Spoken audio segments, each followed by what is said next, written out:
hafta boshini prezident daraxt ekish bilan boshladi. Bo'zatovlik sportchi qizlar esa 200 million so'm va avtomobil yutib oldi. Assalomu alaykum. Bu Xushxabar kanali va bizda hafta dayjesti.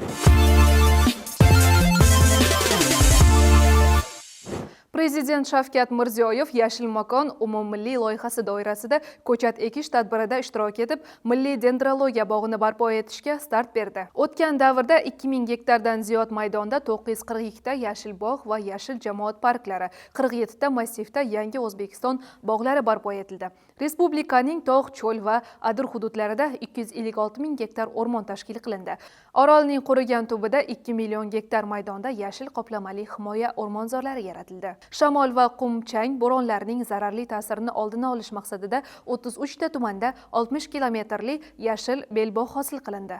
O'tgan yili Xo'jayli, Yangibozor, G'ijduvon, Baliqchi va Ohangaron tumanlarida yiliga 5,5 million tub manzarali daraxt ko'chatlari yetishtirish imkonini beradigan zamonaviy ko'chatxonalar ishga tushirildi. Shuningdek, cho'llanishni kamaytirish maqsadida Xitoy tajribasi asosida joriy yil ilk bor Arnasoy, Qarako'l va Karmana, Muborak va Nukus tumanidagi 50 gektar maydonda suvsizlikka chidamli galofit bog'lari yaratildi. Ta'kidlaganidek, bu yerda yetishtirilgan galofit urug'lari kelgusida minglab gektar yerlarda sho'rlanishni kamaytirish va tuproq unumdorligini oshirishga xizmat qiladi, deydi prezident.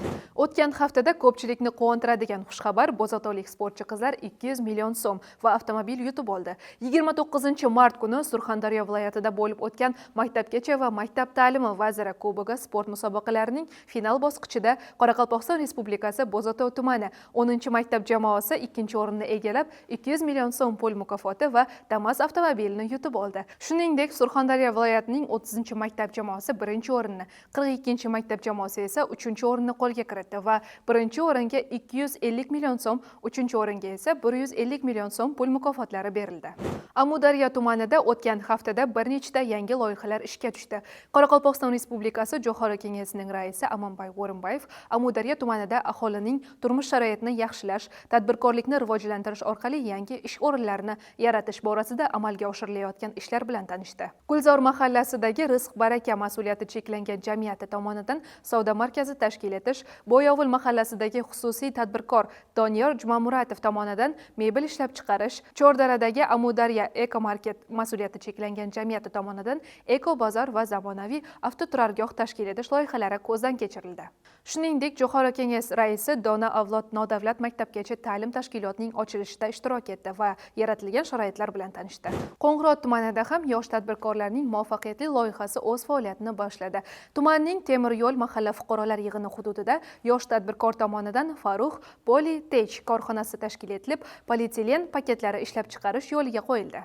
Natijada 5 ta fuqaro doimiy ish bilan ta'minlandi. Tadbirkor faoliyatini yo'lga qo'yishda imtiyozli kredit mablag'laridan samarali foydalanib, qisqa muddatda ishlab chiqarishni yo'lga qo'ydi. Bugungi kunda korxona mahsulotlari nafaqat mahalliy bozorda, balki respublikamizdagi yirik savdo tarmoqlarida ham turli viloyatlarga yetkazib berilmoqda. 30 mart kuni Nukus shahri Oqqush majmuasida kontent markazi Qoraqalpog'iston Respublikasi Jo'xori kengashi va bir necha tashkilotlar hamkorligida tashkil etilgan media forum haftaligi start oldi.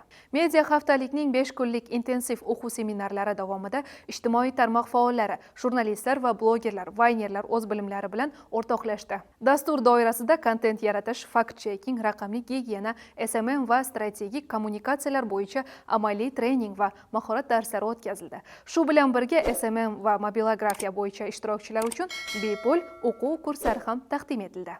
Sizga yetkazmoqchi bo'lgan xushxabar va yangiliklarim shulardan iborat edi. Kelasi hafta siz uchun ham, biz uchun ham xushxabarlarga to'la bo'lsin. Ko'rishguncha.